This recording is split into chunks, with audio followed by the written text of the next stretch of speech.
Good day, everyone. Welcome to another episode of Old Men Talking. I'm your host, Karma Love. I'm here today, of course, with Old John as well as Roger, and we are joined by Bobdub. So, welcome, everyone. Thank Hello. you. Hi. Hi, Karma.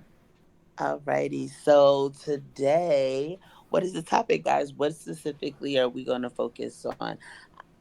Does anyone have something that they would like to focus on? Last week I feel like we went a little bit all over the place, so I prefer to kind of stick to, I don't know if this is okay with everyone, just maybe changes or just currency where we're at now, different accomplishments that have been achieved later in life, stuff like that. But anything that anyone would like to bring to the topic or to the conversation, please feel free. Yeah, we could do that. Yeah, be great. I thought of a subject for a Alrighty. future one. I said to Roger earlier, but we could just stick to the one you said for now. That sounds good. Well, I mean, if you'd like to start with what you already spoke on before, what was the subject Well, specifically? I am really going to in depth. I just had the idea for it for a future. I wasn't meant for today. I just had the idea. It was just about people. Like when I was younger, you could read people, so to speak, and now you can't do that anymore. Everyone's got their like guards down. You can't see what they the real them anymore. And I would just want to talk, say about that. Maybe we can talk about it in the future. Your idea is great. Maybe we should stick with that for now and have this one for future one. Or okay, or collaborate because it definitely sounds interesting. I'd Yeah, actually like to hear more about that if you'd like to start and just like lead in with some things that you've maybe seen because I feel as though that kind of signifies certain changes that have happened. Well, we'll say prospectively, just from transitioning towards different times where we've been and where we are as far as concerned to where we're going. So, I mean, maybe you yeah. should. What different things have you observed? Well, And I just remember it started off a conversation with um, a old girlfriend's father. He was really sound guy, really deep guy. You could have really long conversations with him. And he said about it, and I thought, oh my God, you're right. You're so right. He just said, when we were young, he said, you see a person in the street, you could read them. You know what they were like, if they're good, bad, whatever. You could just tell, just read them. He said, now, you can't. It's just, everyone's got their walls now, and you said you just can't do it. And I think it's getting worse, because now, cause I spoke about this quickly, Rogers, before you came online, now you've got you got personas. You've got everyone trying to be mimic their TikTok favorite characters they see, and but that's more like a physical thing, I suppose. But spiritually, I don't know if it's spiritual or what it is. It's just that I've just noticed it now. You just can't read people anymore. Just cannot do it. Um, whereas you used to be able to when I was young, you could, and now just can't. I don't know the reason behind it. I don't know if it's probably down to society's changes. I would think. Um, the way that we've people now are brought up and stuff to maybe suppress themselves, their feelings from being maybe like uh, people take the mickey out of them and stuff like that if they showed their certain feelings a certain way. I don't know. I don't really know the root of it. Why it is it? I don't know, but it does sort of interest me. Um, per- you know. perhaps the collaboration of everything. If you look at it from a generalized perspective, within society, there's been so many changes implemented with between like different things where we'll transition to more of a technological standpoint. And if you Yeah. think about the thing like with television, you mentioned TikTok, but like even just in general with like the stuff that we listen to as far as our music, our different type of peer groups. I also we understand how our experiences kind of breed our expectations. We kind of guard things based off of how what we're used to. So if Yeah. something, even if we're going into a new experience, but something seems familiar, usually we kind of equate it to being similar, and then sometimes we'll bring past responses into the present, and then if you've done anything once and maybe you were not that good at it, the more you do it, the more often you encounter it, you tend to get better. So let's say that even on a negative standpoint, unfortunately, if you usually go into a certain type of situation a certain way, and then once you start seeing reminders or anything to where it makes you feel like, okay, this is similar, it when it comes to putting your guard up, maybe you didn't have it up as much before, so you put it up a little bit more, and then the more you engage with certain type of situations, um you put it up even further. Just, is it perhaps, do you think maybe people are learning from past experiences, or not, even if it's not necessarily learning, because sometimes when you learn and you're growing, you realize that putting your guard up is the opposite of what should be done. You should be more so focused on actually being more welcome and more open. So do you feel like maybe it's like not trickery or sorcery, but like perhaps implement it in order for people to have these type of responses, in order for it to make it easier for a certain type of agenda to be carried out?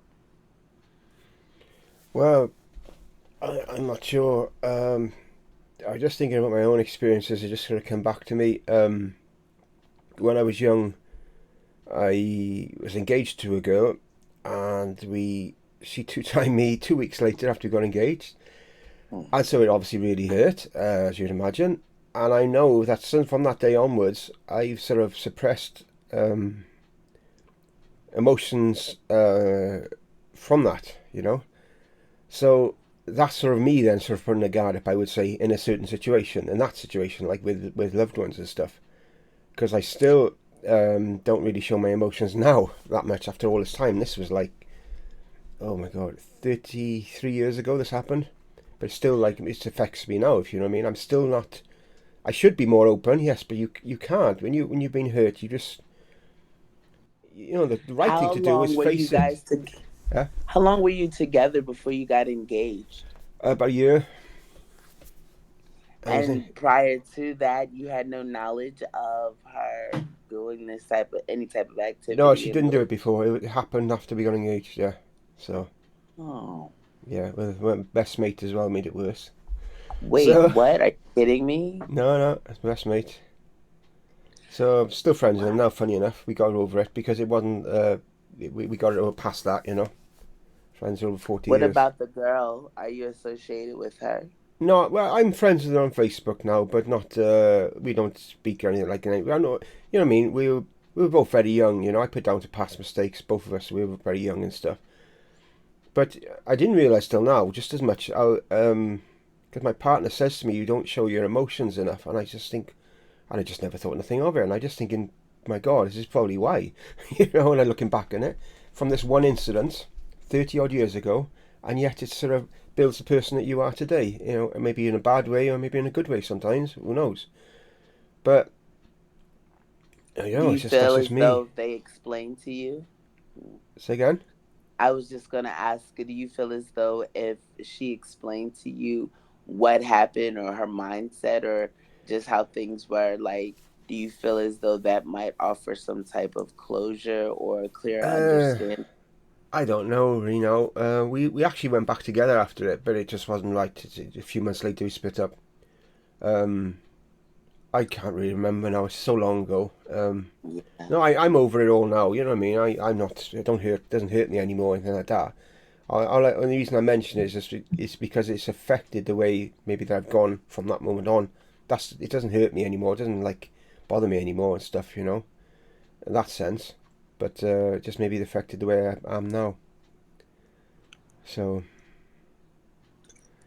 What about you guys, Bobdub or Roger? What are your experiences with your ability to be able to see people for who they are through the mask or veil that they may wear?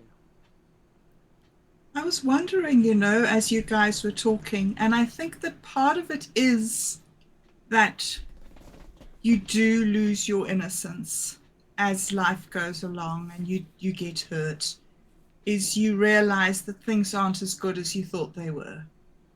And more and more people let you down as you go along. And so that sort of like taking everything at face value goes away because you realize that good people do bad things and make bad mistakes.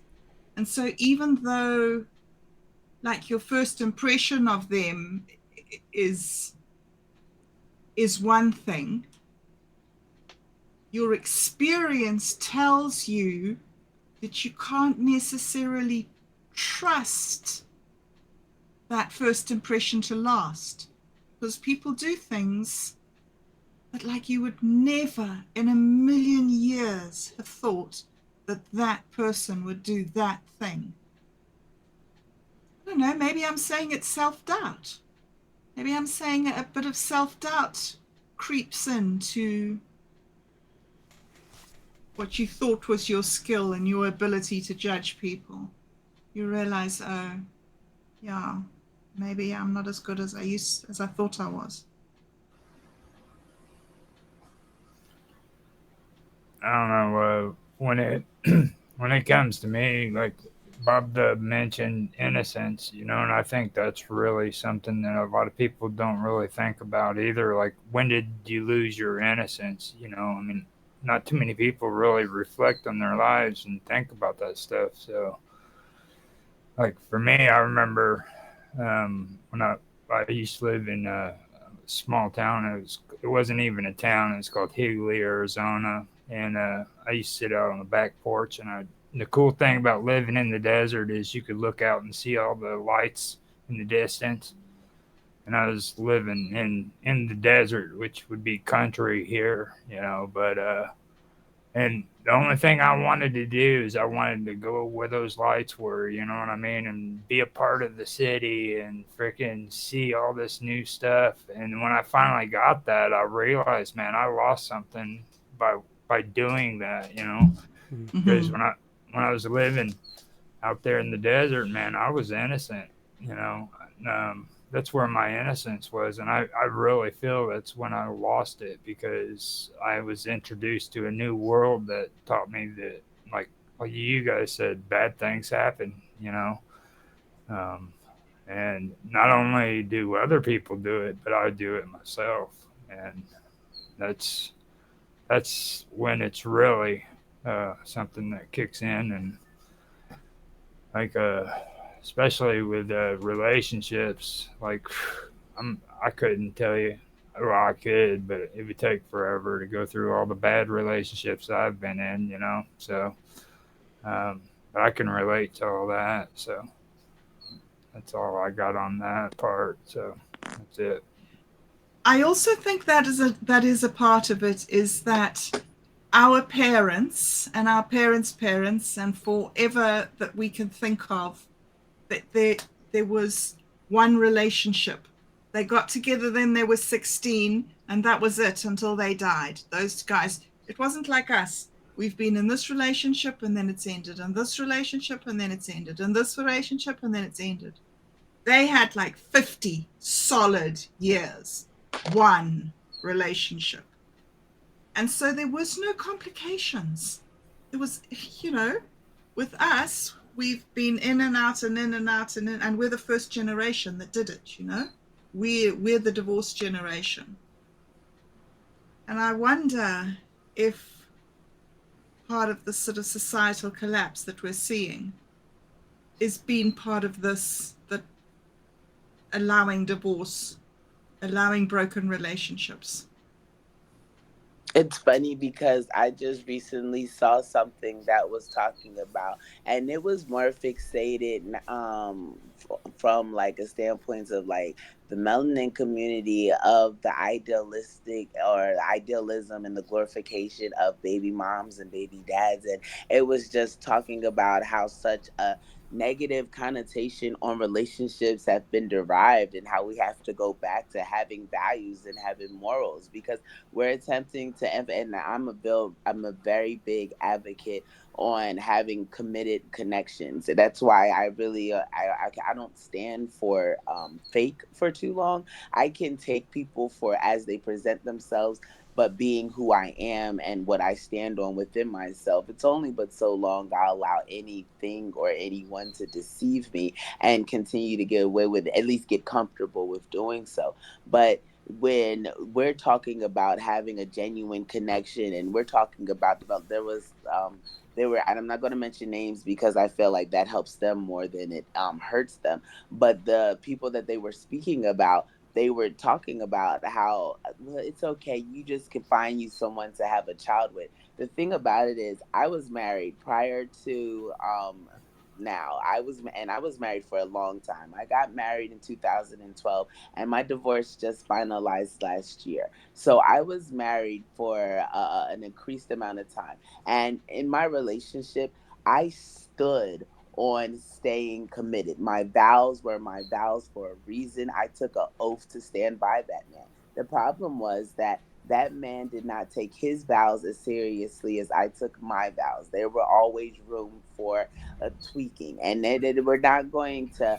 There's no there's certain definitions to loyalty, and then being committed means this, and then, well, I always kind of was thinking about practicing this religion, things that should have been disclosed prior to me having multiple children and not being in a relationship, not as a bother, but definitely was never a goal. But now people have made it to where it does not matter if I have kids by this person, just let me just have the kids. And that's the continued narrative. Like, as long as I have the children, what difference does it make if I'm present in the home? What difference does it make if I'm an active father, an active mother? And it's become so, unfortunately, it's devouring. It's because it's devouring our soul, it's devouring our consciousness, it's devouring our connections.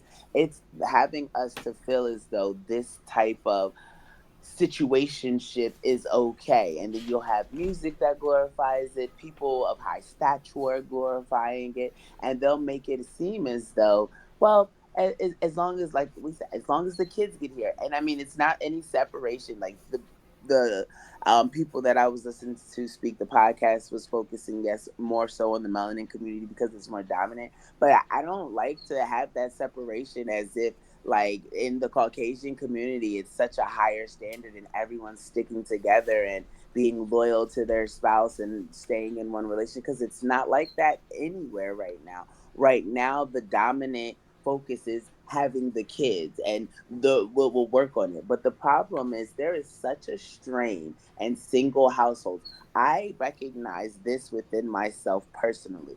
When I was married, I never had to raise my voice. It was always he. I was never having to be a disciplinary. And when at all, and it was my job to kind of kiss the booze after they would get yelled at or disciplined. My then husband would say, "Okay, now go see your mom. She has hugs for you." And that's how it was. He would tell them what they needed to hear and how stuff needed to be done, and then they would come cuddle with me, and then life went on.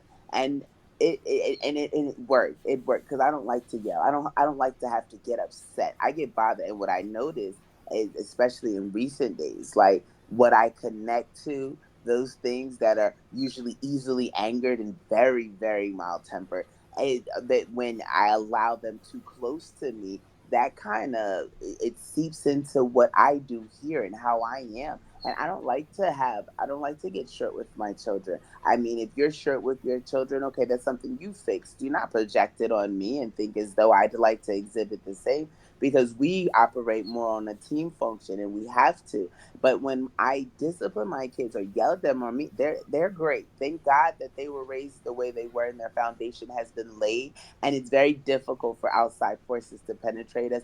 Even if we have relapse or we have step backs, we always stay grounded on what it is. So they'll want to cuddle right after, because that's what their mentality is. Mom may have yelled at me, but yeah, I love you. They'll come and they apologize when they're wrong. Mommy, I apologize. I was wrong. I don't know many children I know when I was a kid, when I got yelled at, my mom's mean. Oh man, mom, you're being mean to me. And a lot of times, but they'll reason with me. They're like, no, we did this. They understand. They say, we did this. We should not have done this. And if we would have not done this, you would not have yelled at me like this. You would not have said this.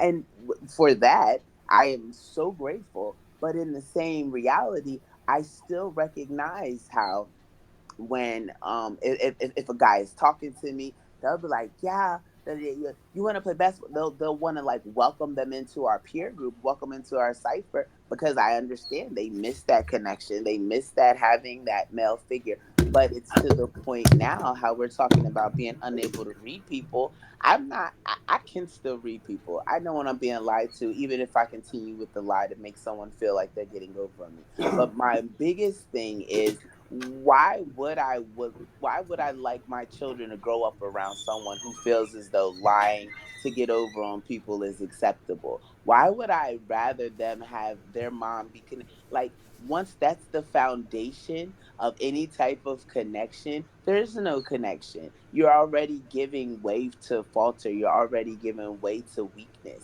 But people are lying to hide themselves because they don't like that person in the mirror. That person that's looking back at them, their actions, the stuff that they do, whatever excuse we like to make as to why we do what we do. Oh, I had a tough life. Oh, this is how I was brought up. Eventually, our life becomes our responsibility. We're not allowed to blame the things that we went through as a child on the reason we act as we do as an adult, especially if we're conscious of them. See, if it's been oppressed and yet to be uncovered, then that's something different, because we don't know, or suppressed. We don't know that we don't remember. We're not recalling, oh, yeah, we went through this. Oh, yeah, this happened. Da, da, da, da. So we're just doing things and we're unsure why. Once we're sure why we're doing things and we know, oh, we're acting this way because of this situation, and we see that those situations are completely different, like, I'm racist because my mom and dad were racist. So it's okay for me to be racist because that's how I was raised. You're almost 60. It's not okay. At some point in life, you should have been able to say, I mean, or it's just you're racist. We're not going to blame mommy and daddy at 60.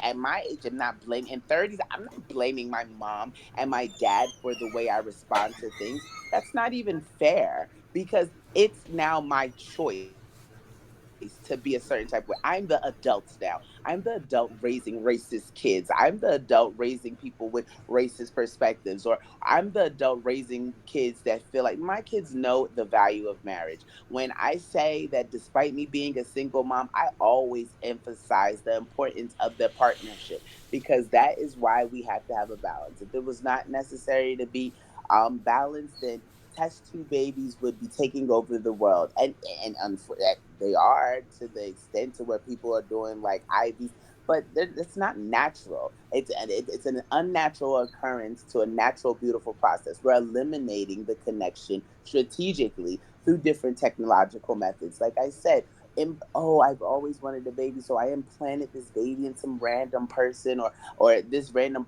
I let some random person. Sperm banks have existed for forever, but it's to the point to where it's been made okay, and certain groups are going to sperm banks and focusing on IVs. We're not even thinking about that child growing up in a broken home. Oh, the home's not broken because I'm rich. It is still a broken home. They're still not going to experience that partnership or that love from both sides that continue. Like, man and woman, yin and yang, that's all one. When you find your one, when you find your whole, and it's not your half, because your better half. No, no, no. You should be a whole person before you go out here looking for another person, not a half a person hoping for someone to put you back together. You should be put together and then you connect. And then once you guys get together, you create something beautiful. It shouldn't be, I'm so selfish, I'm so greedy, I want to have this kid no matter what. Because if it was something that was naturally supposed to happen, it would. It would be here. You would have a male and a woman put together, and then they would father their children, they would mother their children, and they would work as a unit to raise those children. even if the relationship did not work out for whatever unforeseen reason, you still have that ability to talk to your mom, talk to that. My kids, their father is few and far between, which when we were married, even with the divorce on a rise, I would have never saw him behaving in the manner that he behaves. And I left. He came home from work one day and I was gone because the abuse got to be too tremendous. But again, like I said, I never in my life would have seen myself having a relationship with multiple having multiple kids, like having multiple kids out of a relationship. To me, I just feel like it's devastating to the children. I don't care what type of status you have. I don't, because I grew up without having a father figure. My mom's a doctor, very renowned doctor. We were not at all begging or on any street. Like if you go to my home in Jersey, my second home, if you go there, there's movie theaters in the basement, gym in the basement, huge house, and I still feel like stuff was missing. But we don't take that into consideration. Our selfishness and our desire to have what we want would not put that in position. And so now it's like baby daddy, oh baby mama, and yeah, like as long as I have the kid, and we're devastating our youth because we're not even giving them an opportunity to thrive successfully. We're giving them a disadvantage when we welcome them into the world. Like, hey, I'm only half here, or I'm not here at all, and that's okay. That's the normal. We're in a I want society. I think we've always been in it, but it's now because stuff is too easy to do. As well as you say with the young mums wanting kids, so I'm just going to have a kid. They don't think about the consequences. Don't think about how they're going to bring the child up, or they're going to get benefits if it's in the UK. I don't know how it works in other countries, but in And that UK, shouldn't be a goal. yeah, in the UK, if you're a single mum and it doesn't matter if what the situation, single mum, you get a house, you get everything paid for you. It's like they get everything for them on a plate. It's just you have to work for it. You know what I mean. It's just there, and it's The wrong. good I thing is agree with that what they you can said. take It's care just of their wrong the way society's gone. It really is. it's good they can take care of their kids, but I mean, not even to me. I mean, like even single dads that are out here just getting girls pregnant, trapping them, getting them pregnant because they want kids or they want to Yeah. populate the earth, stuff like that. No matter how much money you have, having a child just because you want lots of kids, if you're not present in the home, is an unjust, and Mhm. it's doing the world a disservice. You are going to always have a child that's questioning why daddy wasn't there or why mommy's always busy, because even single moms that work, they cannot be present for their child on a consistent basis. And so I kind of respect the fact that the UK makes it to where the mom is allowed to raise her child, but is she actually raising her child? Like, Yeah. is it Well, because here we in are. the United States that's not happening? No. That first of all, if they give any type of money in the United, and I guess it's different per state, but if they give any type of money in the United States, it's not enough to raise a child. They're not giving out houses. They're not giving out Yeah. the means to sustain. And so, I mean, like at least they're taking into consideration a mother should be raising their child and making that possible. But Hmm. what about the time? Like then what But happens to the child? Does the child I grow think up to follow that footstep? I think I've answered my own question. I said earlier on about personas, fronts, people, garden. As you've just said, there's a lot of um, single parent families out there now, more now than ever, because of the situation, the way life is. So you think about it, as you've just said, this child's thinking, oh, where's my dad? Why haven't I got a dad? There's no father structure in the home. Not just that, you could have two ladies together, and that's fine. They're gonna be fine. They're gonna love the child just as much as a man and a woman it would. But you're gonna have children from a young age basically climbing up because they're not getting the love that they want, the attention that they want, and half of the single mums that I see in this area, they're out in the pubs all the time, so they're not looking after their kids properly because you see them out. I mean, I don't drink or go out myself anymore, but you just see them stumbling around the pubs at 3 o'clock in the afternoon and stuff like that. And you go, oh, who's looking after your kids? If you're down to the grands or something like that, fair enough. But it's I think it's society that's made people this way. You've got youngsters probably clamming up from a young age because they're not getting the attention they want, or they're getting it from the internet or from the games. They think they're getting it, getting some sort of attention from the internet, or they get it from games consoles, something like that, which is not proper attention. But that's what they're drawn to. That's their way of escapism, because they're not getting what they want at home, and it's sad because um, it's really sad. I mean, I don't like the way it's gone. Because my marriage broke up after 10 years, but in my case, my ex partner came out as being gay. So what could I say? There was nothing I couldn't argue with that. I couldn't say to her, "Oh, you might be better next week. You might be doing." It's not going to happen. You're gay. You're gay. You are what you are. And we split up on good terms, and I saw the children every single day after until I got in a relationship myself, and then it all went pear shaped. I wasn't allowed to see the kids once I was in a relationship myself for 3 weeks, which is the longest 3 weeks of my life because I've seen them every day since they were born up to then, because I was a stay-at-home dad when they were young as well, and stuff like that. But there we go. You just get on with it. There's just something I remembered earlier. My grandparents were together about 50 odd years. They always used to bicker. I can see them now on this little table, dining room, always bickering. Not nasty, nothing nasty, just the way they were. And Mm-hmm. one day, my Yeah. granddad said, "Right, that's it, I'm going." And my grand says, "Yes, and I'm coming too," she said. And they went. And they didn't go anywhere, they just laughed about it and they just carried on. And I just think, well, that's, what I mean? That's just brilliant. You couldn't make that That's up, so could you? It's just sweet. brilliant. But like these days, you have an argument, you end up leaving, you don't try and sort it out, you will just go. But they say, I've fallen out, and the next thing they're posting on Facebook, "Oh, I've fallen out, I'm single now, my status is single now." And I was, what I mean? Yeah. Just because of an argument. It's just Or on stage, yeah, crazy. and telling everyone that they're single. So yeah, Yeah. stage, yeah, that's No, it, yeah. Like I've it's like on experienced it. Facebook now, you hear people tell everyone what they've just had to eat, and "Oh, I'm at the hospital," and they just say that just to get attention. Don't tell people what they're at the hospital for. Could be going for a checkup. "Oh, I'm at the hospital." I think, Or well, visiting someone. yeah, visited Not someone, yeah. even Oh, they're don't not say that. even in Just that. get all the attention. Are you okay? Are you okay? It's just rubbish.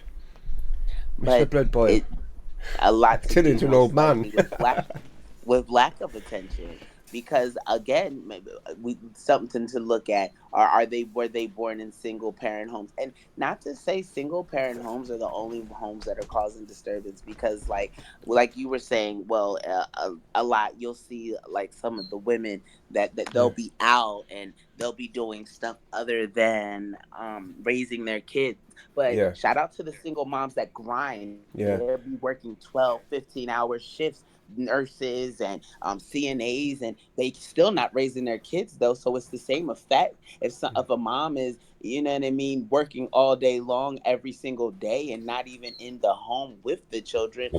With yeah, like who? How can you raise the kids? How can you even sit and provide for them? You're yeah, only providing material things, and that's the thing. As long as you have lots of money and lots of shiny objects, you're winning. And then the kids, like, how can you be mad? Because you created this. yeah, You kind of created this standard. Like, well, at least I've always bought you everything you wanted. I may have never showed up at a school play, or I never picked you up from school like a normal child, but at least you could say that you had lots of money when you were growing up. yeah, Because that was kind of the cop out for me. Like, well, your mom's a doctor. You should be happy. Doesn't matter if she's abusing yeah. you or But being mean to you. She's a doctor. And yeah, it's just like, but what oh, you so well, you wanted was your shouldn't have. mum.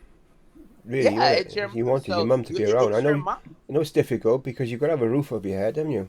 You've got to earn money, and I understand that's awkward and stuff. But what you wanted was your mum, you know? Yeah, you want, and it's same with my boys. So, and my son was acting out. Like, I put him in a public school. We had to go through counseling. We went through team groups. We went through to a private school, and the both a public and private school told me that there was no chance for my child. He was 6, and he would have to be an alternative school.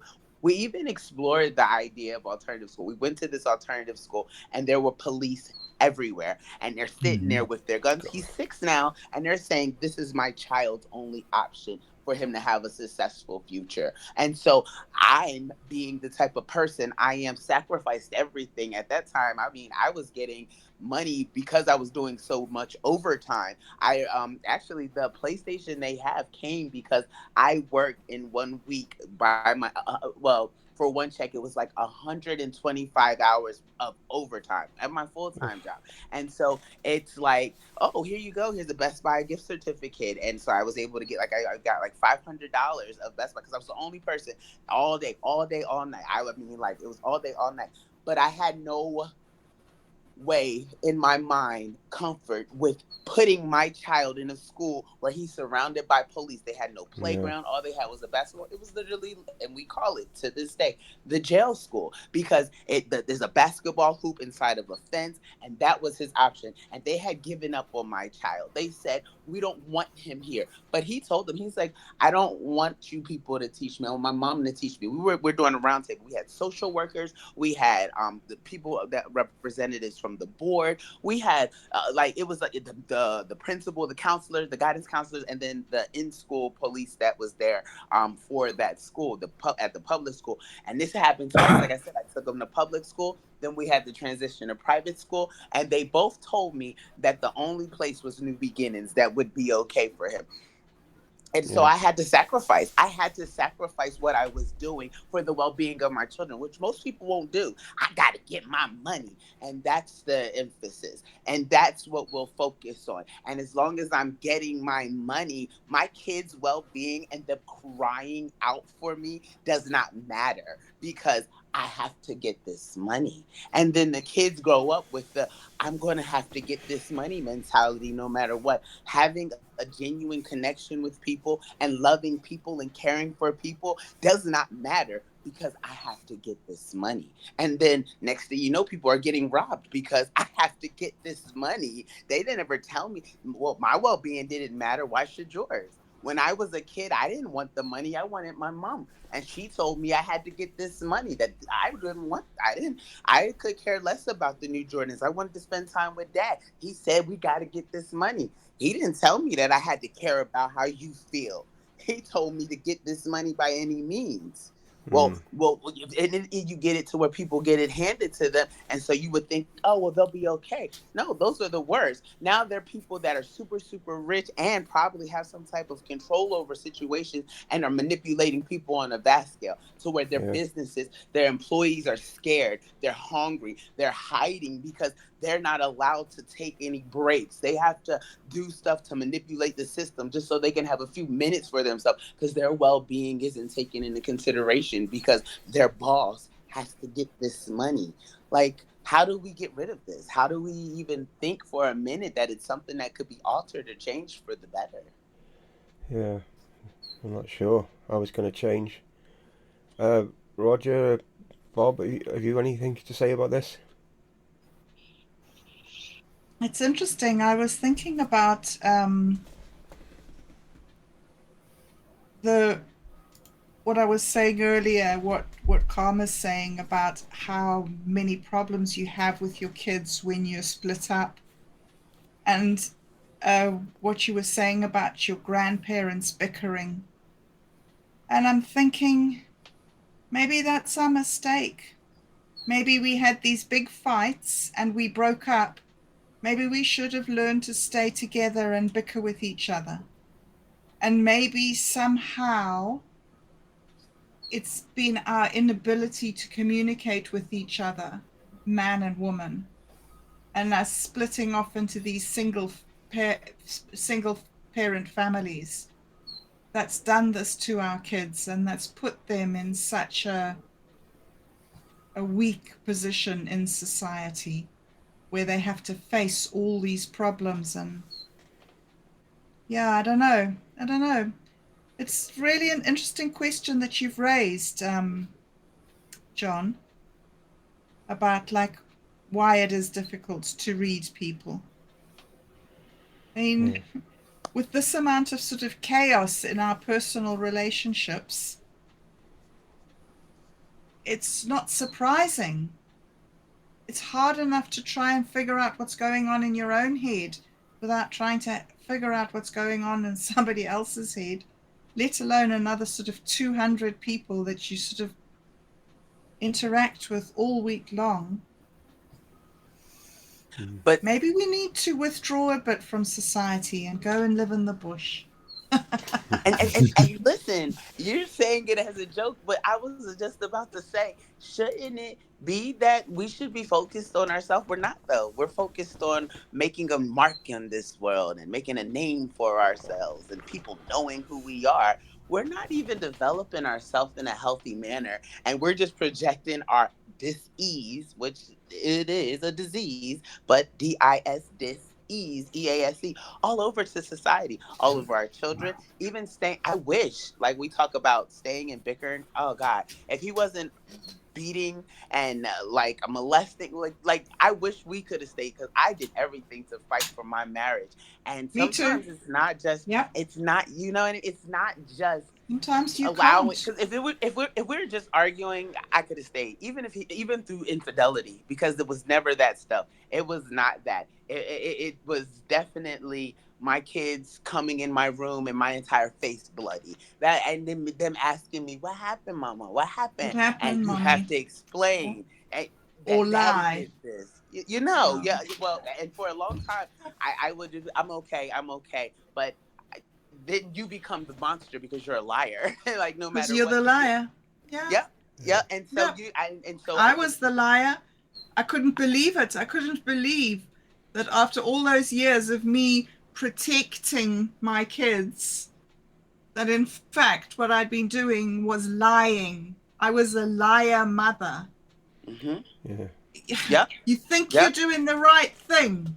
You think you're doing the by right hiding thing the truth. Yep. by hiding the truth or by trying to be the dad as well as the mom. You know what I mean? You try to do your best, but you're not meant to be the dad. You're meant to be the mom. You're good at being the mom and you're bad at being the dad. And all the mistakes that I made. No, that's probably a lie. Some of the really serious mistakes I made when I thought, I need him. What do I do here? What would he do? And then choose the exact wrong thing and go with it. The thing is, So with being a parent, there's no manual. You don't go and buy a book get a book from a library. This is how you become a dad. This is how you become a mum. You you become a parent from being with someone you hopefully love and like want to be with and what have you. And but then it's like, oh, crash course. What do I do now? Because there's no one out there. You can get advice maybe from your mum and dad if you're lucky to be in that position. But it's just all about learning. Every parent makes mistakes because you have to learn. Because how else are you going to find out?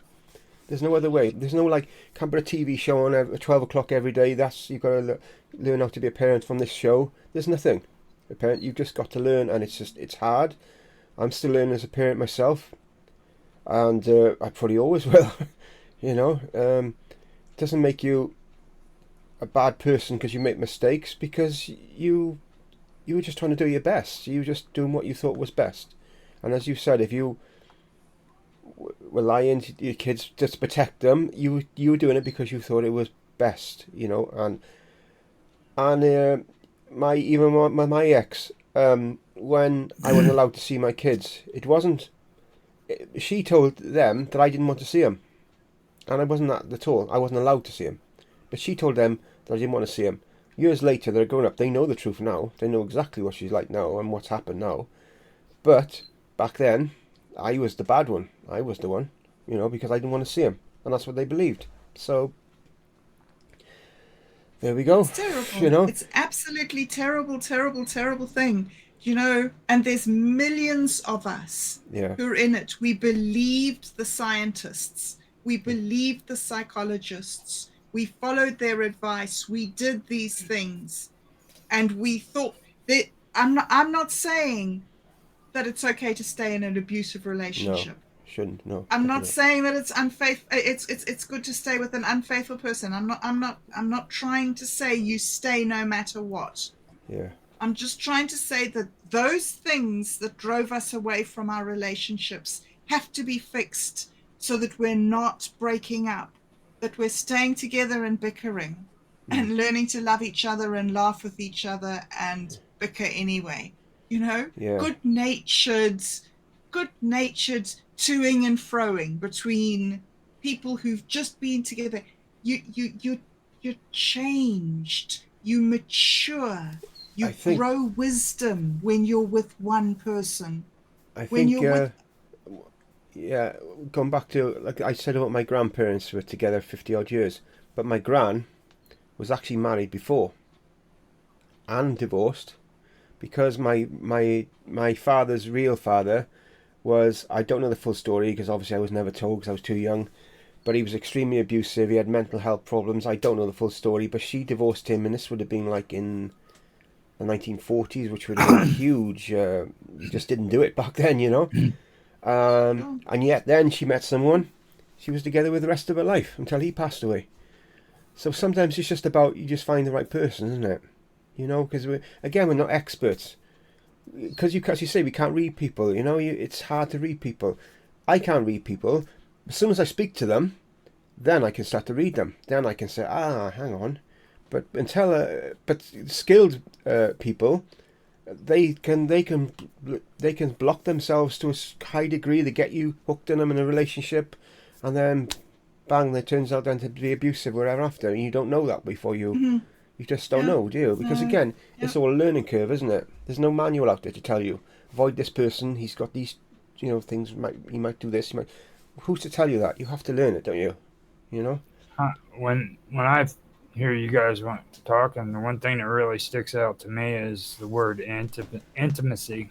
You Yeah. know, I think people, like, it goes back to what your topic says. You know, people today don't really understand what intimacy is. You know, Mm. there's an old saying that says, "Into me, see." See, whenever I'm with another person, I have to understand I feel love. Okay, just because I'm feeling love doesn't mean the other person is feeling the same way. Mm. So I have to be able to see if that person's really into me. All right, are they wanting to know more about me, wanting to know more about my life, what makes me tick, or is it all about them? You know, and that's one issue. That's why I'm still single, is because I can't do that. I can't tell if another person is into me, you know, if they're actually wanting to be with me because they want to be with me, or if it's some other alternative motive, you know. So I told Karma before, I've actually been celibate for like the last 12, 13 years, and I chose to do it. It's not because I'm freaking some crazy priest in a monastery or anything. I chose to do it, and it wasn't because of the other people, it was because of my decision makings. You know, my decision making is what caused all my problems. And until I was able to take responsibility for that, I kept doing it. I kept getting into those toxic relationships, you know, and that's what they are. I mean, Mm. the one big reason that I see why most of these relationships are going bad is because they're just toxic relationships from the get go. I just wasn't able to see it before I got into it, you know. So but yeah, intimacy is something that I really, it sticks out to me when I hear you guys. It was a good People are talk. driven on materialism, and that's because our leaders, our influencers, the people that are in the spotlight are telling us that materialism is what the goals are. And so when you're already looking, if you've already lacked leadership because you were raised in a single parent home, or because your parents were preoccupied with their self and their goals, when you're looking to outside sources in order for them to guide you, and their guidance is get as much money as you possibly can, you're not there. No one's teaching you to build yourself confidently. No one's teaching you to love yourself. They'll say, oh, self-love is the best love, and if you love yourself, you'll get rich. And like that's what it boils down to: having the most money you possibly can by any means. So we have like an influx of scammers. We have an influx of people just pretending to be something they're not. We have video synthesizers, voice synthesizers. People can say and look and sound how whoever they want to be, make a whole entire new persona just because of the existence of satellites, internet services, and us being able to. It's not even the fact that these things are available if they were being used properly. It's the fact that the developers, the underlying notion is to use them for deception. Hey, I'm going to use this to deceive people into thinking I'm someone I'm not. And so that's the baseline, and then that's what's growing. Whatever your foundation is set, wherever, that's why you cannot build a house on swampland. Wherever you, whatever foundation you lie, whatever type of existence you create, regardless of what you put on top of it, it's always going to be as good as what's there in the basement. No matter how you like to store it, them bodies eventually that you tuck underneath the house, they're going to start to smell, or a dog's going to dig up the bones, or all of a suddenly you're going to start seeing spirits. No matter how far you attempt to suppress what's real, it's always going to show itself one way, shape, or form.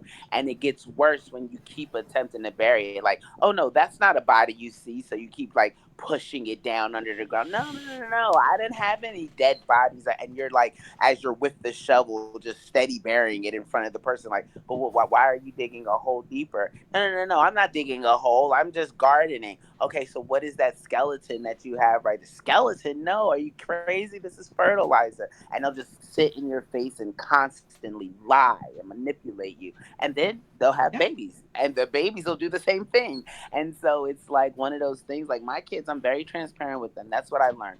I learned I'm not going to lie for anything. Not like it's to my team. We're going to be real and we're going to be open. And like and my son, he told me, he checked me one day, and he was no, we were here, so he was 7 at the time, and he was like, I told them that I was okay, and then a few minutes later they caught me crying.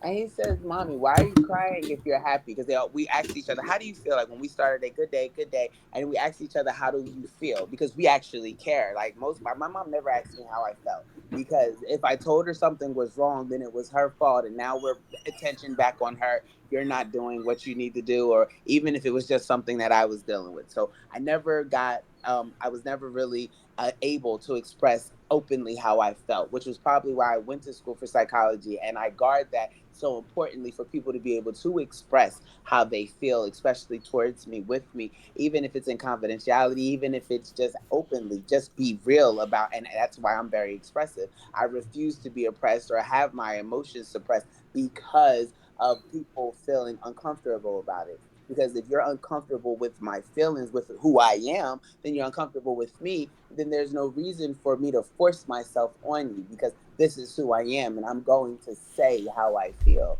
But he asks me, he says, "You lied to me because you said you were happy, mommy. I'm happy when you're happy, but when you're sad, I'm sad." I said, "I know, that's why I didn't tell you that I was sad." But mommy, you're not supposed to lie. You say, and they don't say like, "Mom, you're not supposed to tell stories. You say you're not going to tell stories. We're gods. You don't tell stories."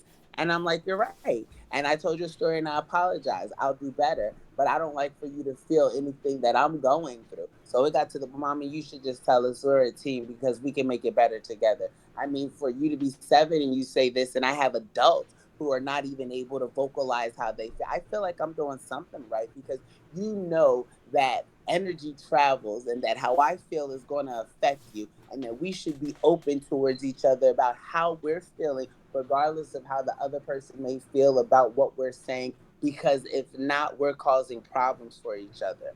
And I value that with them, because like if someone's doing us wrong and they want to know why these things are going wrong, I'm not going to sit here and put somebody in a light that they don't deserve. I'm not going to sit here and put someone on a pedestal that they should not be put on, because we're all affected by this. Like my kids now, they'll know when their iPads are hacked, and they're like, "Mom, my iPad's hacked." Look, and they know what to look for. But a lot of kids nowadays are being hacked and being intercepted, and people are using their likenesses for their for whatever their own ulterior motives and personal agendas are, and they don't even know what to look for. They don't know what signs to be. So it doesn't. Oh man, my stuff's glitching, and then it keeps going. Oh man, this phone sucks. But it's not. It's literally their entire existence being intercepted by something that has no clue of their own.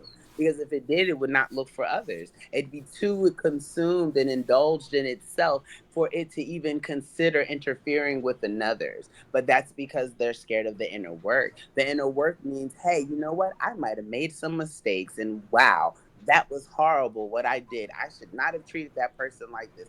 But people rather make excuses as opposed to correct the issue. And so and then they breed a bunch of excuses. And then their excuses have more excuses until someone says, you know what?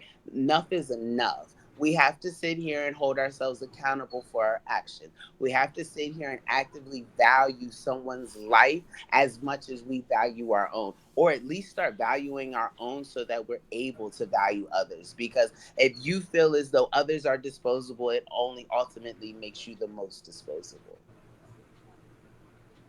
at your hands too. Because there's some stuff like I don't feel like rapists and pedophiles should just walk around free, but we should definitely be doing the work to see where these mentalities come from. Because how many people have gotten convicted of such heinous crimes and they have kids out there? That's in their genetics now. We'll say, well, that's not necessarily how it's going to be, but you never know because what type of mindset you're in, what type of actuality you're living in has an effect on that which you bring into this world. Whether even if it's a plant, you cannot grow a plant strong and healthy if you're not strong and healthy to the extent that plant, unless that plant, because it's a living organism, has the will to be alive for you and says, you know what, you need my growth, and maybe that'll help you appreciate your growth and see your growth and have more growth within yourself.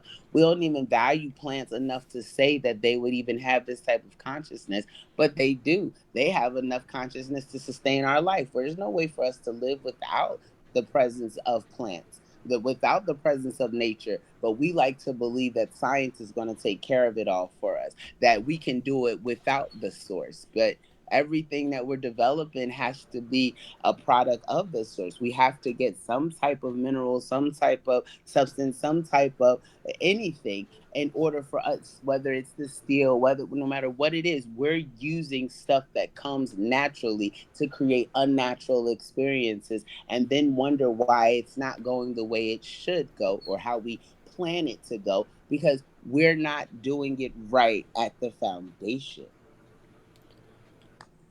We haven't Yep. got a lot of And time left. Go on.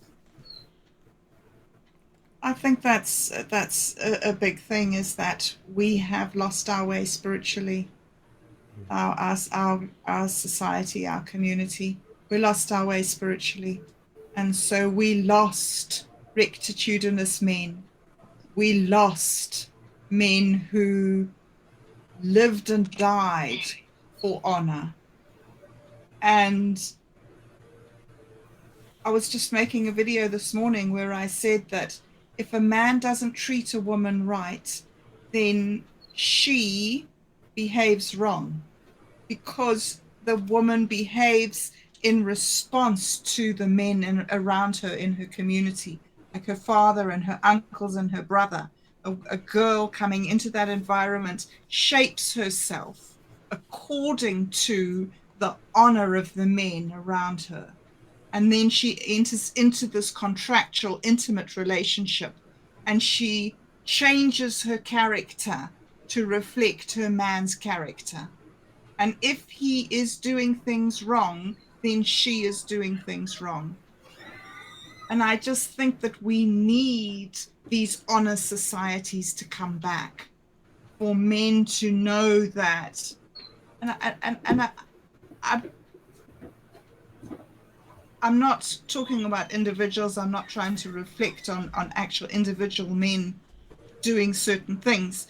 I'm just, mankind has allowed morality to slip and allowed honor to go away.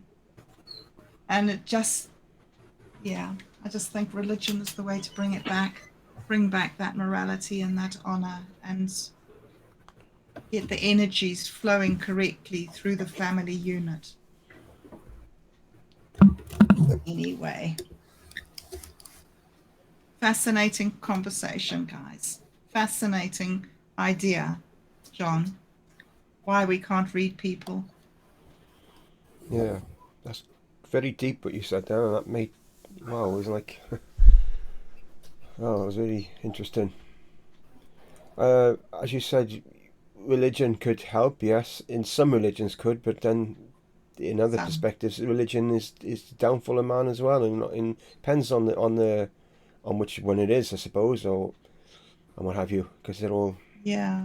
infighting because of it, That's and you know, It would yeah. be more spirituality would be something we'd have to be in tune with, because if we're looking at like the history of religion and its development, unfortunately religion was developed for consumerism propaganda. The Vatican is the head of the religion. We have the where in the United States is the head of the military, and then we have where London is the head of the money, and they're the quote unquote holy trinity. But people, and that's why when we talk about God, you often hear that. That's why you often hear me hear the source. I grew up Christian, grew up in Baptist home, and it was always Jesus and God. But when I grew up and I learned that God could and has been used as gold, oil, and diamond, and that when they say "in God we trust" on the back of the money, that's the God they're referring to, not the ultimate source of power.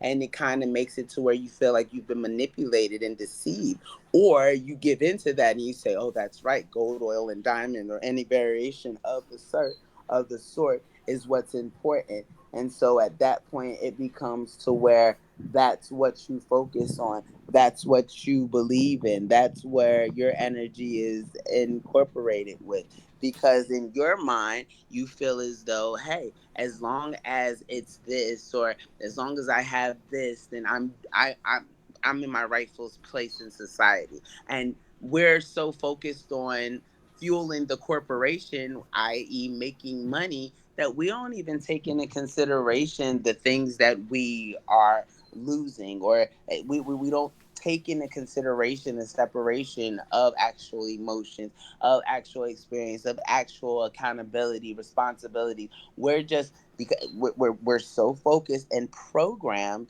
to fuel this machine, which is what we call a quote unquote country, but is really a corporation. And we're just doing whatever we can to remain relevant.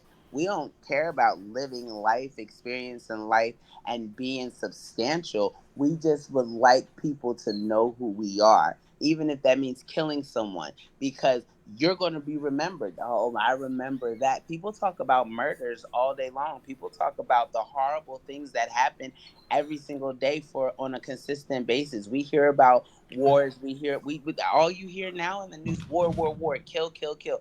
More people died. More people. There's I don't know when I've ever turned on the news and heard something happy. Maybe, oh, and today's birthdays or this month's birthdays, you might get a glimpse of that, but what you're going to see is the negative. And as long as you're programmed with the negative, unfortunately, no matter how we'd like to deny the facts, that's what you become. You become what you think about most of the time. So what we have you thinking about most of the time is being a baby mama or a baby daddy or fighting and being at war, then that's what you're going to become. So it's up to you, up to us individually to say, hey, I'd rather think about something more pleasant. I'd rather root myself and ground myself in something more meaningful, because what's being shown to me is weakening me and hindering me from as actual relevant and substantial growth. yeah. Roger, anything you like to add? Anyone like to add anything? We're going to get ready to close out soon. I'm all right. You guys said plenty, so I'm fine. Bobbed up anything you'd like to add to it? It was very interesting. It was great being with you. Just thank you very much. It was a privilege and an honor to share time with you guys.